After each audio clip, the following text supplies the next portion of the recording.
Israel और फिलिस्तीन दोनों ही देश करीब 2 सप्ताह से भिड़े हुए हैं। व्यापक तौर पर लोगों की जानें भी जा रही हैं। इस बीच जब बीते रोज गाजा के एक अस्पताल में बमबारी हुई, 500 से ज्यादा लोग उसमें जब मारे गए, तो आरोप लगा इजराइल पर कि उसने युद्ध के नियमों का उल्लंघन किया, वॉर क्राइम किया, जिनेवा संधि को ताक पर रख दिया। वैसे अस्पताल के हमले पर तो इजराइल और हमास दोनों ही एक दूसरे पर आरोप प्रत्यारोप लगा रहे हैं। इजराइल का कहना है कि गाजा के अस्पताल में हमला हमास की तरफ से ही किया गया, गलत रॉकेट दागे जाने के चलते। तो हमास का आरोप है कि नेतन्याहू ने टारगेटेड तरीके से गाजा के उस अस्पताल पर हमला बोला। इस बीच इस तरह की बातें भी लगातार हो रही हैं कि क्या नेतन्याहू ने जिनेवा संधि का उल्लंघन किया, क्या अब नेतन्याहू के खिलाफ वॉर क्राइम के तहत कार्रवाई होगी। इसकी तय खंगालेंगे, उससे पहले ये समझिए कि आखिर क्या है जिनेवा संधि। स्विट्जरलैंड के जिनेवा शहर में ये संधि हुई है।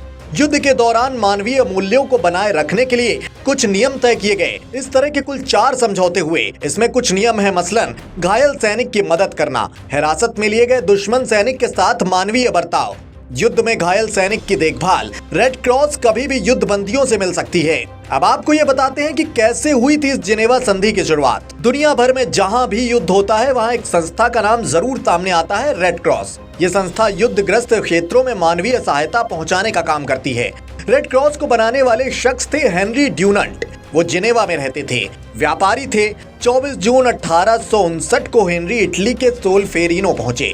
उस वक्त वहां जंग चल रही थी जिसमें करीब 4000 लोग मारे गए थे और 36,000 से ज्यादा लोग घायल हुए थे। हेनरी घायल लोगों और सैनिकों से मिले।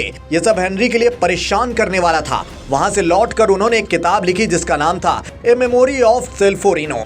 इस किताब का असर ऐसा था जिससे international committee of red cross बनने की राह खुली। अब आपको बताते हैं कि जिनेवा में क्या 4 प्रमुख समझौते हुए। जिनेवा में पहला समझौता हुआ अक्टूबर 1863 में। हेनरी के अनुरोध पर इसमें 16 देश आए। 12 देशों ने एक समझौते पर दस्तखत किए। इसमें युद्ध में घायल हुए सैनिकों से जुड़े नियम बने। फिर साल 1906 में स्विट्जरलैंड की सरकार ने 35 देशों को अपने यहाँ आमंत्रित किया। ये दूसरी बैठक थी।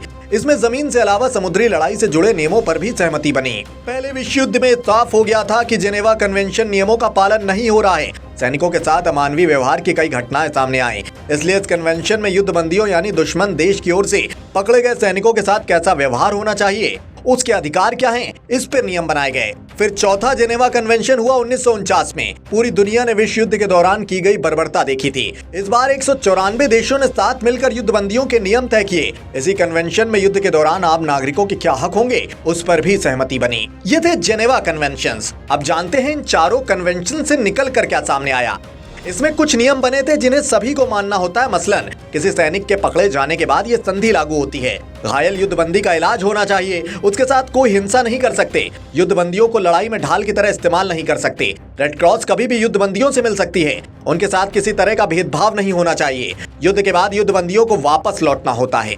अब आपको ये बताते हैं कि क्या आम नागरिकों पर लागू होता है जिनेवा कन्वेंशंस। इजराइल और हमास के बीच जंग चल रही है, हजारों लोग मारे जा चुके हैं। ऐसे में ये सवाल उठता है कि क्या आम नागरिकों पर भी जिनेवा कन्वेंशन लागू होता है। जिनेवा कन्वेंशन 4 हैं। इसके अलावा इनमें 3 प्रोटोकॉल भी हैं। इनमें कौन आम नागरिक है, कौन सैनिक, इसकी भी परिभाषा दी गई है।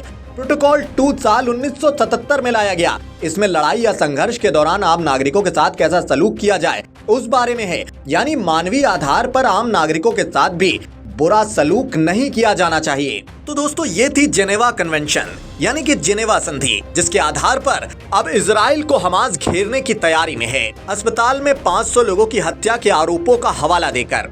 फिलहाल दोस्तों, जिनेवा संधि को लेकर आपका व्यक्तिगत नजरिया क्या है? अपनी कीमती राय कमेंट बॉक्स में जरूर बताएं। साथ ही देश दुनिया की ऐसी ही तमाम डिटेल्ड अपडेट्स के लिए TV9 भारतवर्ष YouTube चैनल की ओरिजिनल्स प्लेलिस्ट है, वहां जाएं और वहां के वीडियोस से लगातार जुड़े रहें।